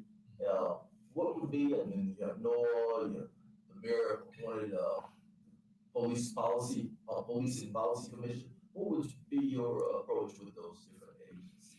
So organizations, rather. Yeah, my approach is I believe in my community, and Nashvillians overwhelmingly voted and supported the COB. So I overwhelmingly support the COB. And so one of the first things I did was start a rapport with Dr. Fitcher. They had been in negotiations for the MOU almost going on 2 years, and it wasn't any real success. One of the first things that I wanted to do was try to make headway in there, and I wanted to do it working through not only the COB, but through the mayor's office and having these communications to where we could move forward. And we are. I've already signed an agreement for records release, and that we expect to have the MOU signed very soon. One of the other things I did is that I started the Chief Diversity Officer because I wanted to make sure, and that's a captain, it's a high-level person in our police department that can have communications with the COB, with NOAA, with Gideon's Army. It's already reached out to them. And so when a COB or a NOAA or someone else has a meeting and I can attend, then he can attend all of them because that's his job. And so we build those relationships, we build that rapport, and not ever seen before is that through my leadership is this is the direction I want to go. This is my strategic plan, is that we interact with groups that we haven't historically worked with, but then not only work with them, but have that rapport and that relationship. So do you build relationships, sustainable relationships and partnerships with such communities, Black communities, Latinx? How do you do that? And Absolutely. It's tough, I guess some of those communities may not trust the police department. Say, don't come, we don't want to see you, or do they want help, or what do you think? We run into a little bit of all of that, but we run in mostly people want to get to know who we are. And so what we've done is with the community engagement, people are scared of what they don't know. If they don't know officers, and officers are just coming in, making arrests, making traffic stops and leaving, then that creates a void and creates that warrior mindset. And so having one community engagement, but then having our chief diversity officer who oversees our office of community management, community engagement, which is new. And so we have officers that are Laotian, African-American, Kurdish, Latino, and they'll be networking on a continual basis all the time. So you look at El Protector, which was in the South Precinct, and it dealt mostly with Hispanics in that area. That'll be pulled under this same umbrella to have a centralized approach throughout Davidson County so we can impact everyone. And so, in fact, have an event Saturday at a Hispanic location. The lady reached out to me after I went out and had a conversation with her and several other people in that community. And she said, I love your vision and I want to partner with you and I want our community to get to know officers so we can have trust and we can build trust. And so it's already working on that. And even on Saturday is considered my off day, but I don't have off day. I'm going to go because I'm committed to making sure that we build trust with even those communities as well. Nashville currently has a budding or developing pre-arrest diversion program, and it's home to a new 24/7 crisis treatment program. Talk about your approach to mental health issues and what do you believe? So I've started one aspect of it. I started the quality of life team. And so when you look at the displaced population, most of them have mental health issues, drug addiction, so forth. And so I had a conversation where we started the community life team to one, form that relationship, another community engagement effort, but to form a relationship with the displaced community. But then also I had a conversation with Judy Tackett at the Homeless Impact Division and how we did something similar in domestic violence. Everyone had the same approach. They wanted to stop domestic violence, but they were working in silos. So it was good for, I thought, the homeless advocates, displaced advocates to come together and form a solution. And so now the Homeless Impact Division, Park Center, Salvation Army, and others are coming together to help get people into housing. I've also had communications with the mobile crisis team about having a co-response model. So the co-response model would be plainclothes officers, as we have seen is really on SWAT situations, that the uniform by itself sometimes can escalate situations. And so when you have a person in crisis, we can have a plainclothes officer team with a mental health expert, and I've talked to mobile crisis and some other experts. And we're coming together to help in that endeavor as well. Okay. Interim Chief John Drake, thank you very, very much. And good luck to you. Thank you. Thank you.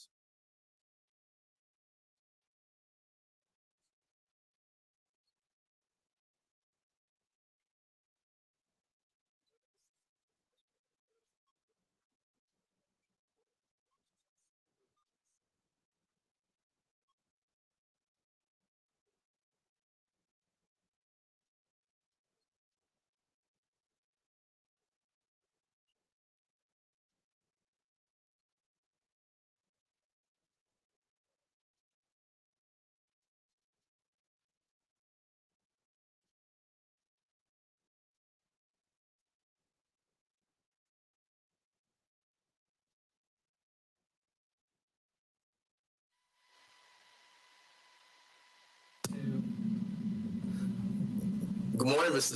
Shirato, Larry Shirato. How are you doing? I'm well, thank you. Good. Why don't you tell us a little bit about yourself? I come from Pittsburgh, 25-year veteran in law enforcement. I spent the majority of my career with the city of Pittsburgh. I retired in 2018 as the assistant chief of professional standards. And in that time, I oversaw our training and development, our policy, our internal affairs division, and parts of the national initiative strategy and our intelligence units. So I've had an opportunity to be a part of or involved in or oversight of pretty much every department we've had in the organization. So my experience within our profession is pretty vast, and now it leads me here. I hope to have an opportunity to lead the Metro Nashville Police Department. From what you've seen, heard about the Nashville Police Department, what aspects of it would you seek to change if you were named police chief? You know, when we talk about reimagining policing, a lot of people go to defunding policing. And when I think about reimagining policing, I think about being innovative in the way in which we deliver services to the community, in which the way we engage our communities. And when I say our communities, I mean all of our communities of color, the LGBTQ community, mental health community, that we don't exclude or leave anyone out. So when I think of how and what I would change about the Mnpd, maybe not even so much change, but be assured that we are a transparent organization, that we're accountable to ourselves and the communities in which we represent, and that we move from a warrior mindset to that of a guardian, and how important it is to be a guardian within our communities for the citizens we serve. I believe that Mnpd should work toward being a procedurally just organization and take steps further than they already have to move toward that objective, whether we're talking about building trust and legitimacy with communities, whether we're talking about technology, social media, policy development. When we're speaking about community engagement and crime reduction, we're talking about empowering our communities that with their own collaborative strategies for crime prevention and reduction, and engaging them in a meaningful partnership that isn't a matter of convenience, right? And isn't it gives us an opportunity, okay, right? An opportunity to engage in a meaningful way with those that may oftentimes haven't in the past been engaged, involved, or even have their input heard, isn't how they want policing strategies to work in their neighborhoods. And I think that is an objective for not only Mnpd, but law enforcement nationally. And what better place to start than here and become the national model for those to emulate, and flattery or mocking is a bit the best form of flattery, right? And allow other organizations to see what we do here, how we transform an organization to become true community police partners. Okay, could you talk a little bit about your past experiences with organizational cultural change and strategic planning, and how would you draw on those experiences to make our police department better? So when you think about the sustainable partnerships, and in essence, I start out with we can do better. We should do better for our communities. We should do better for our organization. And then how do you build sustainable partnerships, right? Start with philosophical changes in the way we police community of color, in the way we engage, in the way we develop strategic planning, that I always refer to Sir Robert Peel, who in 1829 comes with these 9 fundamental principles of law enforcement. And number 7 being maybe one of the most significant that we still 200 years later don't get all that right, is that the public are the police and the police are the public. And when we're talking about sustainable relationships, we're talking about trust. And not the trust that I have in whether you're going to take something from me. So trust that you care to keep me safe. And that's a grassroots, boots on the ground, everyday proposition and everyday effort that can never be taken for granted, right?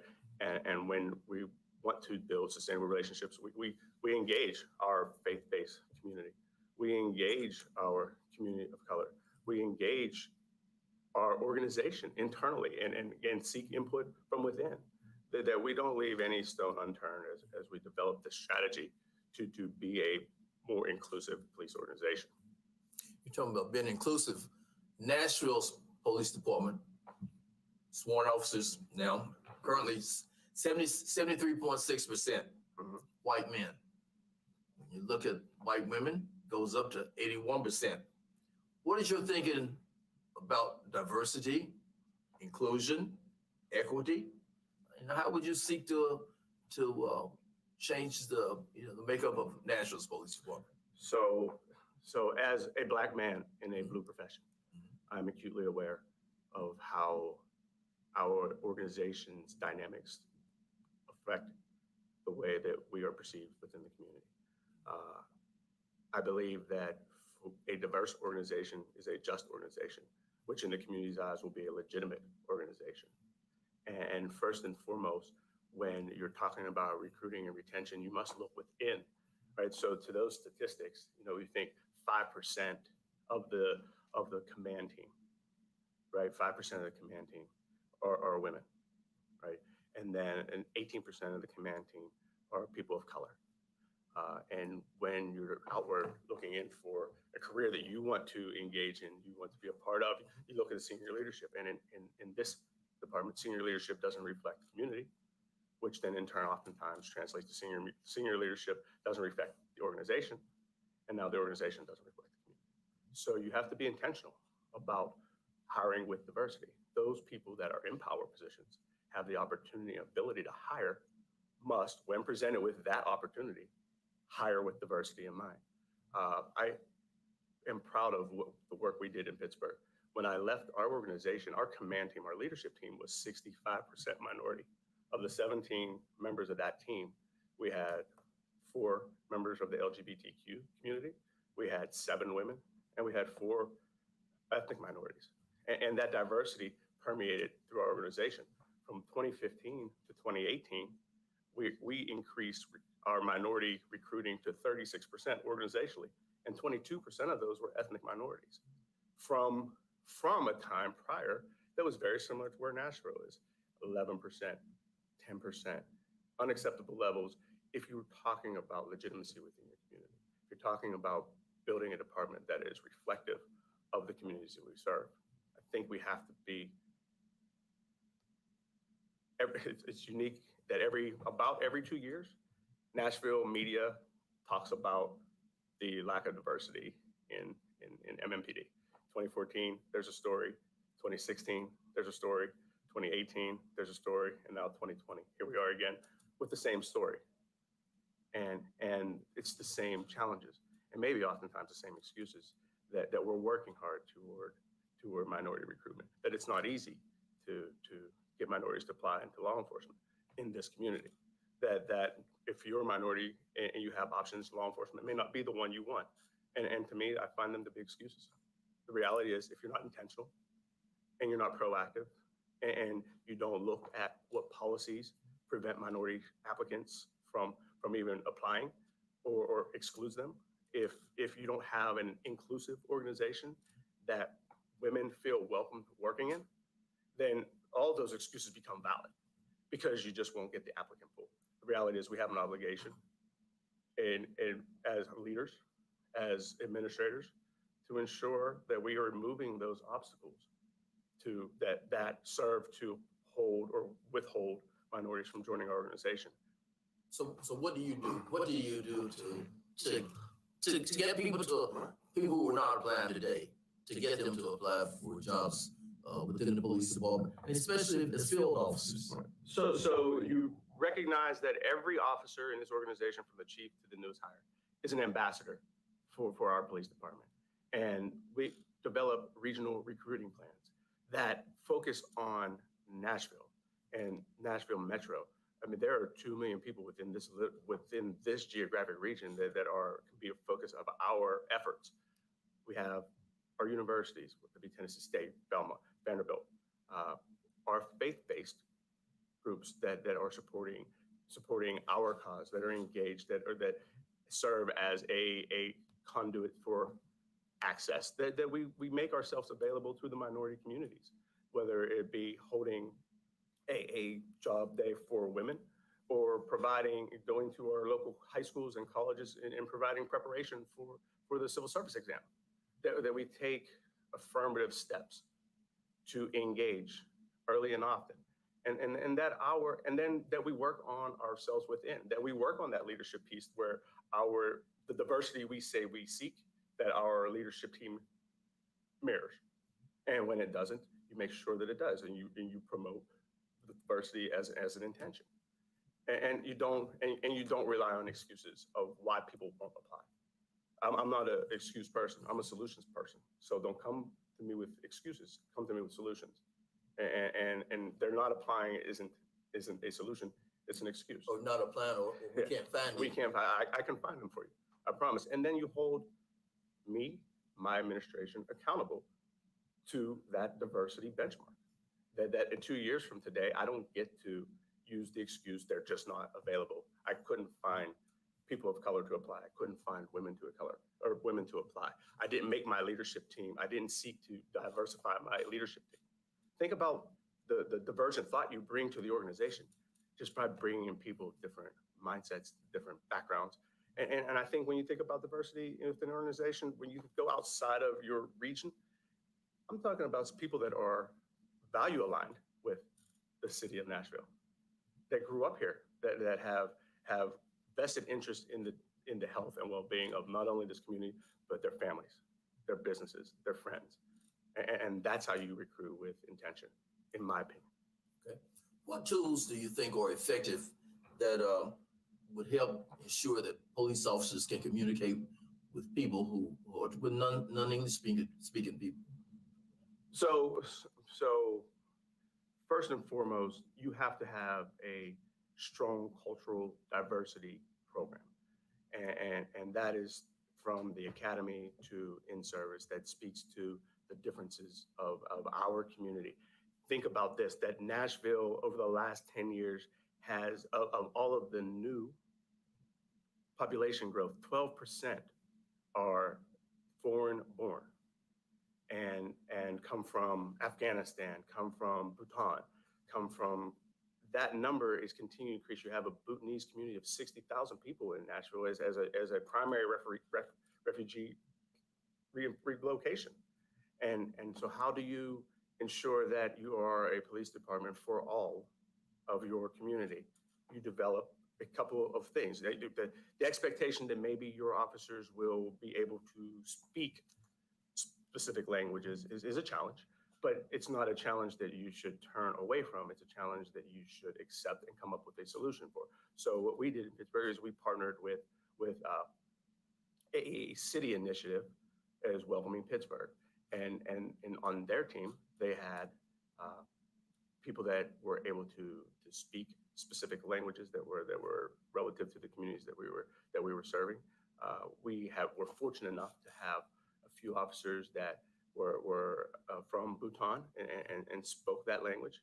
And so what we created was a grassroots program, again, to go to target that community, make ourselves available to that community, and create a community environment where they felt they were supported by, oftentimes in their countries, a police force that they don't trust, that we provided them with access to emergency call access if you needed us in an emergency.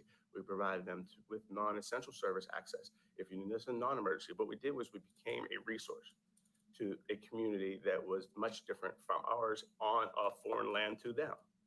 And being a resource and providing access and then recruiting our officers from those communities, then in turn legitimizes our organization and then provides a service to all of our community members, not just some. Last year, the Metro Police Department used force 299 times. Of those, 181 involved Black suspects. What's your approach? What would be your approach to the use of force? And talk about your experiences in reducing the use of force, So if there are any. I have a few. So I think to this point, first, that think of foundational principles, and there's two, that the Mnpd must recognize the sanctity of human life. And two, and it's my philosophy, is that our purpose and goal is to do no harm. And those are the foundations in which we exist. And then we go back to Sir Robert Peel, and there's two principles that speak to use of force. And one is that force should only be an option when the power of persuasion has failed and you have exhausted any other available option, right? And then the second is cooperation from the public diminishes greatly, tremendously, when they see our officers using force on their community. So how do you evaluate, engage, ensure that when we do use force, it's appropriate, it's absolutely necessary, and then more importantly, it's value aligned with the organization. And you retool, and what we did in Pittsburgh is we retool our use of force strategy, our use of force training. We start with our use of force curriculum, building a team that is from rank and file, our civilian review, our internal affairs, Office of Municipal Investigations, and allowing that team to develop a strategy for how we would review force, how we would direct our officers in the application of force, and then reinforcing our curriculum that we do no harm. What did that mean? That meant that all policies were in line with national best practices. We took the guiding principles of force from the Police Executive Research Forum and incorporated all of those suggestions into our policy, right? And from there, we created a use of force review. How do you know you have a problem if you're not reviewing it on a regular basis? If it becomes only when there's a critical incident that occurs, or only when there's an officer-involved shooting that occurs. We review every use of force with our use of force team that specializes in that product with those three principles in mind. Is it legal? Is it within policy? Does it reflect our values? And when that doesn't happen, then we take corrective action. And corrective action doesn't always result in discipline. Corrective action is training and education. Corrective action may be a revision in how we wrote it, or a revision of how we taught it. But we were certain to always review all force within our organization to ensure that they aligned with our values. And how do you minimize force? De-escalation is what the buzzword of our profession for the last 5 years has been all about. And what does it mean? Some people may not even be able to give you a definition of what de-escalation techniques are. It's about using your words and your mind to avoid having to use force, and recognizing that time is on your side. We are not against the clock here. We have the ability to use time as a benefit and potentially and most likely reduce force. We create and train and educate a tactically competent officer. And when I say tactically competent, it's not the rifles and SWAT gear. It's that our officers leave our training prepared to minimize the unnecessary use of force, prepared to engage in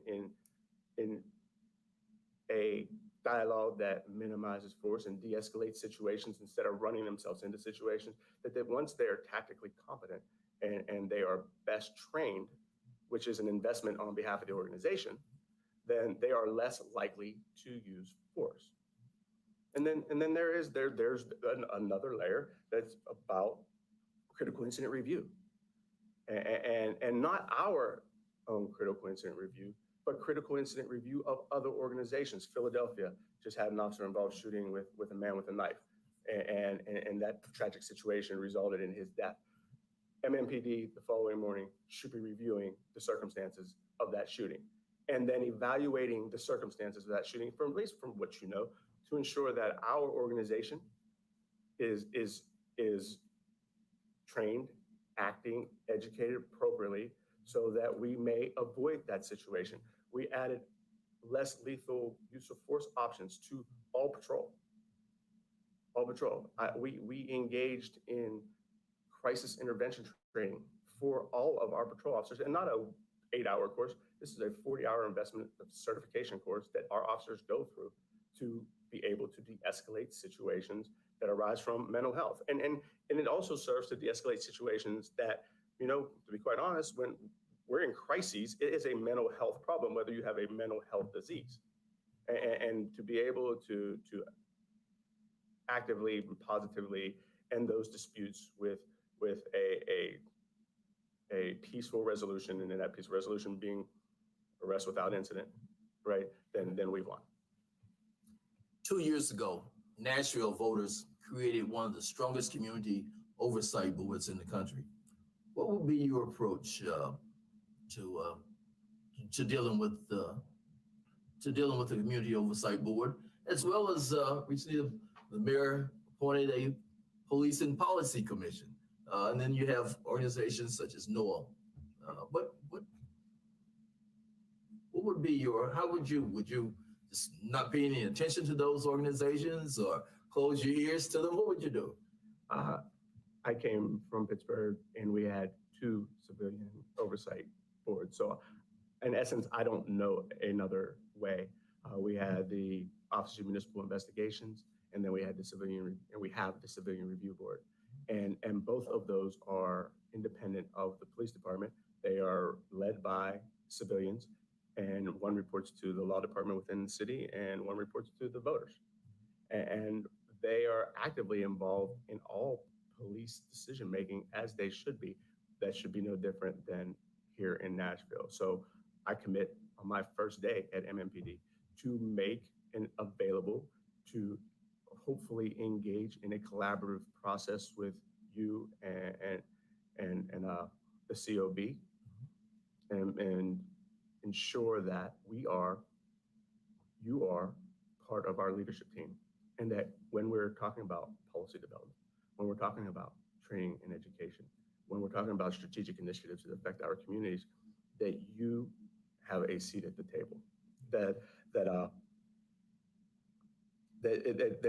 this oversight isn't combative, that this oversight is collaborative, that when the PPC is engaged from the beginning of our policy development and our strategic initiatives, that it empowers our organization to be more transparent with the community, more accountable to the community, and that there's not a reason that anyone can suggest to me that when we have a demand from the community and we have a charge from the mayor's office to remove our silos, to take away all of those obstacles that continue to keep police apart and separate from the communities, that we don't seek that as an opportunity to grow, that we don't seek the input of the COB and Ms. Fitchard and how her constituents are and what they're providing her as a directive to the police department and its level of service. So how do you get your officers to buy into that policy?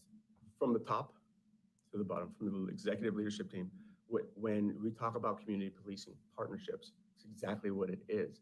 And talk about Sir Robert Peel's seventh principle, that the public are the police and the police are the public. There is no harm in engaging our communities and allowing our communities into our processes. There obviously are contractual issues that relative to discipline that they may be excluded, or sensitive criminal intelligence information that the community is excluded from for obvious reasons. But when we're talking about policy, deliverables of service, training and education, the organization's operation, there shouldn't be an aspect that the community isn't or doesn't have awareness of. This broadcast, why wouldn't I broadcast a leadership team meeting, a command staff meeting, an executive meeting?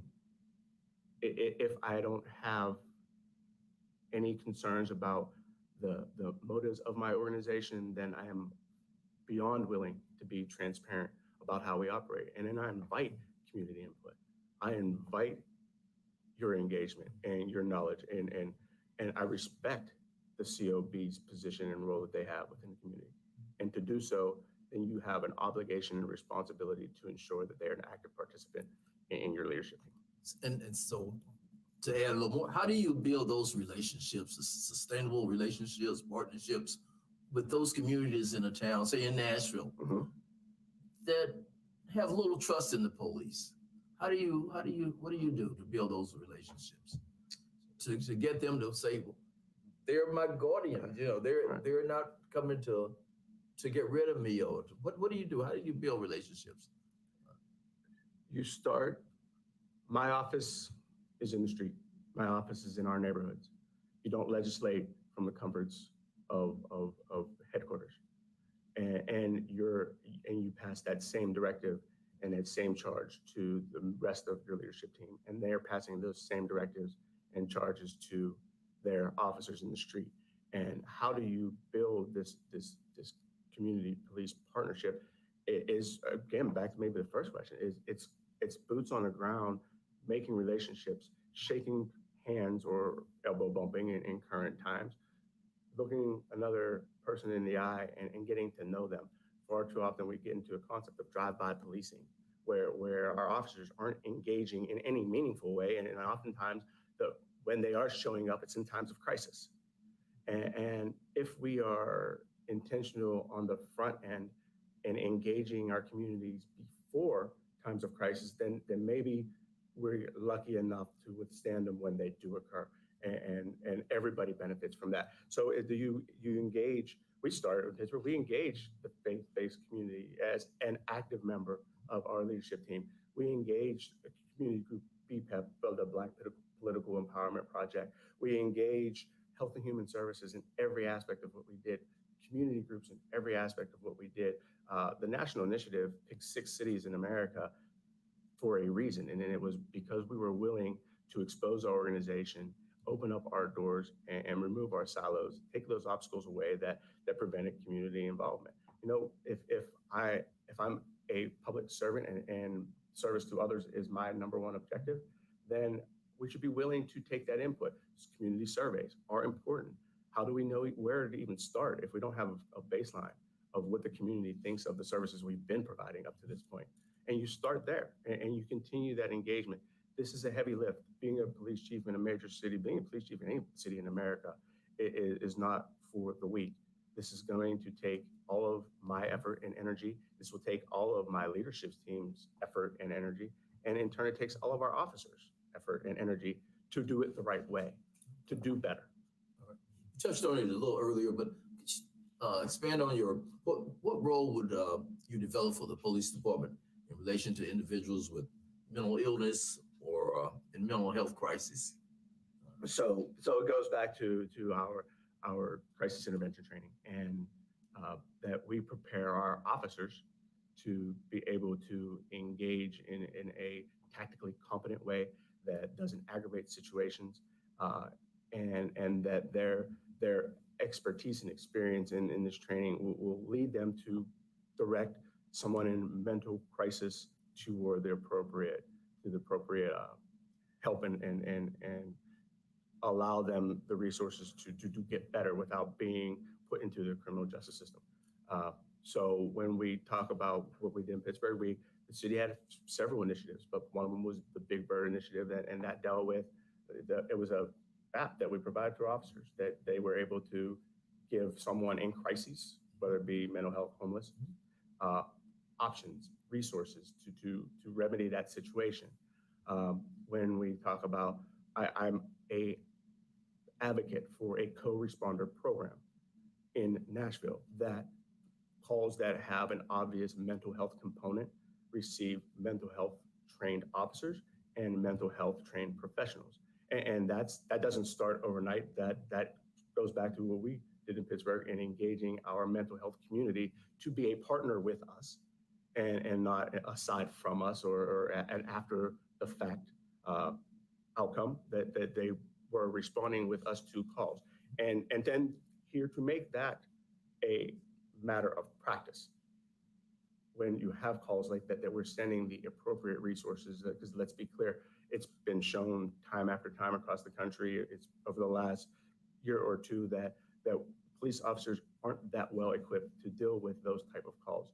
So why would we continue to put them at a disadvantage and expect there to be a different outcome?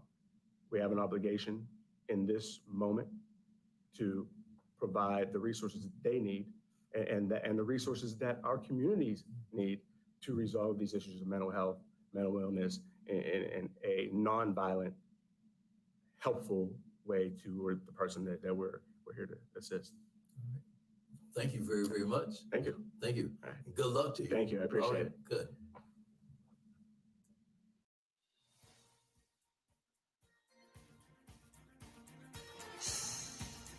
This has been a service of the Metro Nashville Network. If you would like to see this presentation again, or for more information about this and other programs, visit nashville.gov.